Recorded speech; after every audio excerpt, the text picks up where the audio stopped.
Thank you. Because of the limited time, we're going to leap right into it. We're going to begin by performing an effect that goes back at least 1,000 years to the Chinese cultural tradition. I'll be performing a little bit more modern version. The magical composer on this instrument was the great 20th century Canadian-American magician Dai Vernon.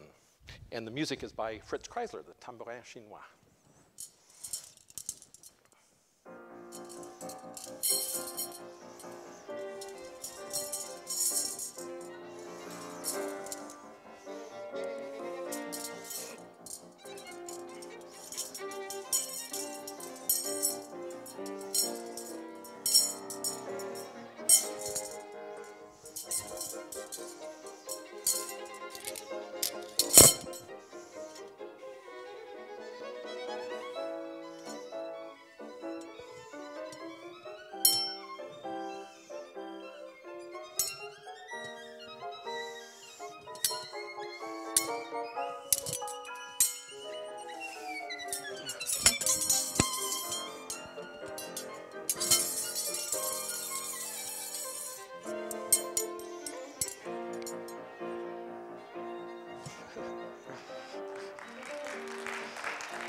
Kate, do you mind helping out? Thanks. Kate, I asked Kate and Katie to sit up front since no one was. Because of the stair situation, Kate, I'd normally have you come on stage because of the interest in time. If you'll turn around and fall out, I'm going to try and teach Kate how to do this. I should point out in China they use as many as 18, sometimes even 23 of these rings. And they'll make dragons and butterflies. Kate, that simple chain of 3 that you have in China symbolizes the 3 rings of matrimony. I don't know if you know about this. Kate, are you married? No, not yet. All right. Let me explain then. First comes the engagement ring, followed by the wedding ring, and of course then comes the suffering. In China. Rosemary hates that joke. Kate, let me work with the remaining 3 rings. That's 2 of the rings. That's all 3. Now let me straighten out mine so we have that matrimonial chain. If you'll take your left hand and hold those 2 down where they're joined, and then adjust your right hand to hold those 2 where they're joined. And I'll hold mine the same way so you can follow along. Exactly right. Very nicely done. Kate, take either one of the outer rings, swing it against the center ring, blow against the spot where they're joined as you gently pull them apart. Go ahead. Whoop, your hand's kind of in the way. Do you see where mine are joined? Blow right there on mine. Blow. Nicely done. Let's hear it for Kate. You didn't think you could do it. Now, Kate, let me trade you. I'll show you how to put them together.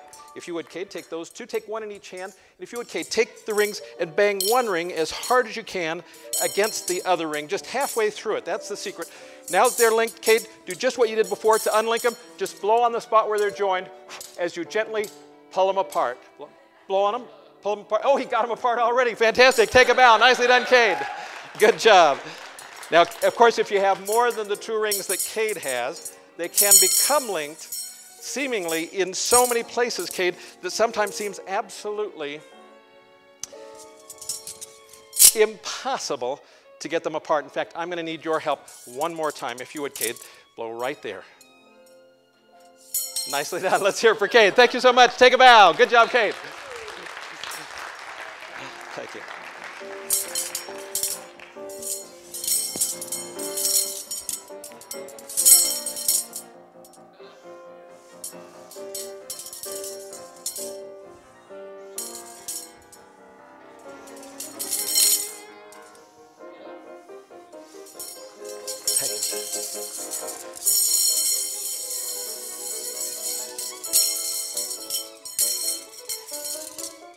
Kate, I'm going to hand that to you.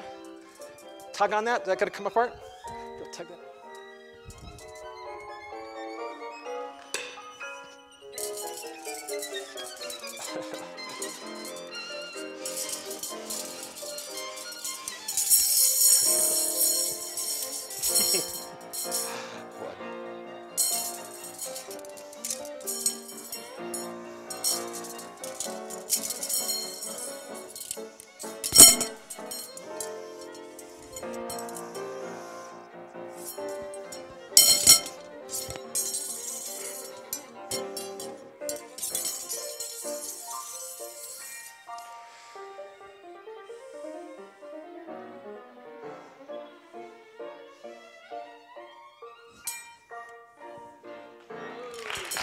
Let's hear it for those guys. Thank you so much.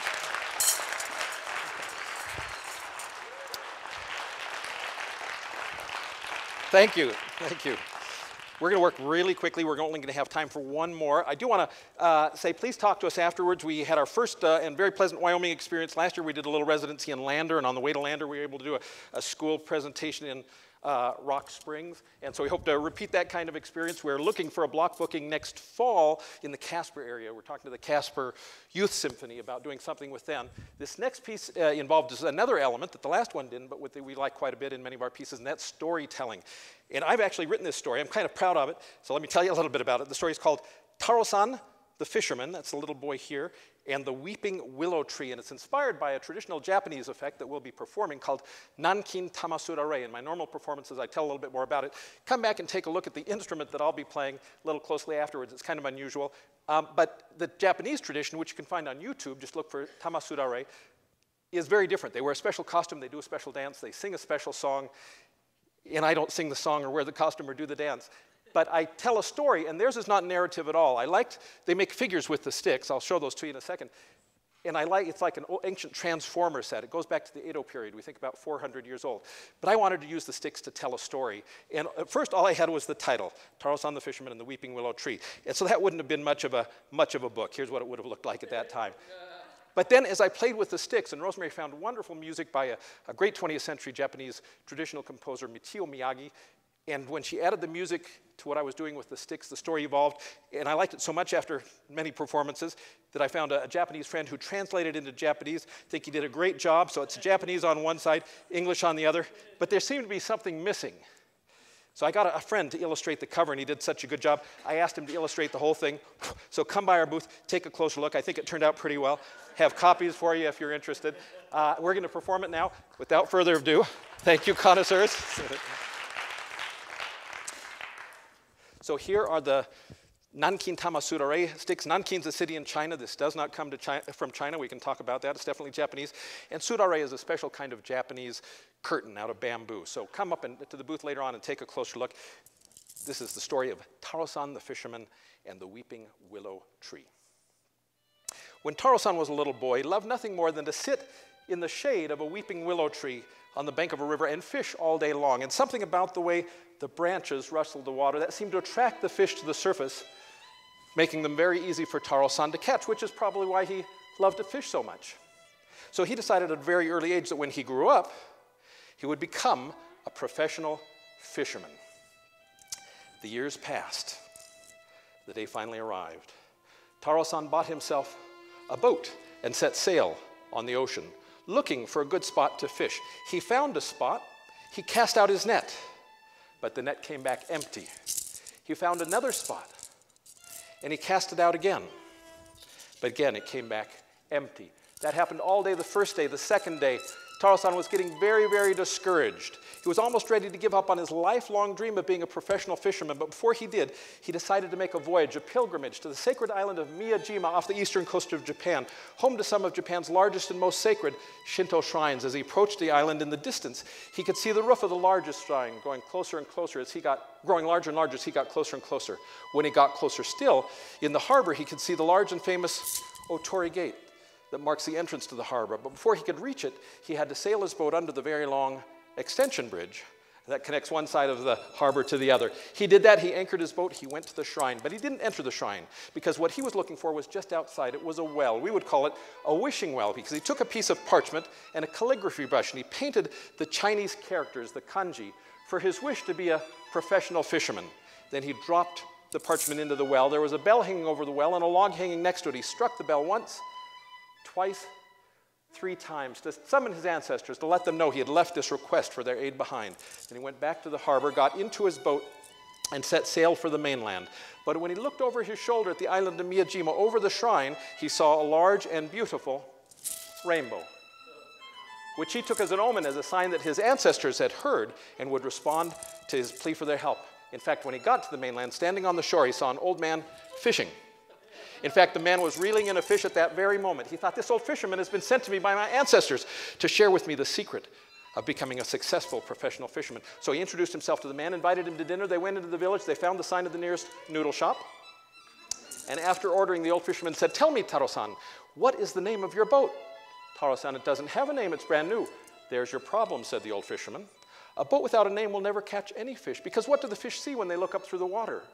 They see a fishing boat. That frightens them away.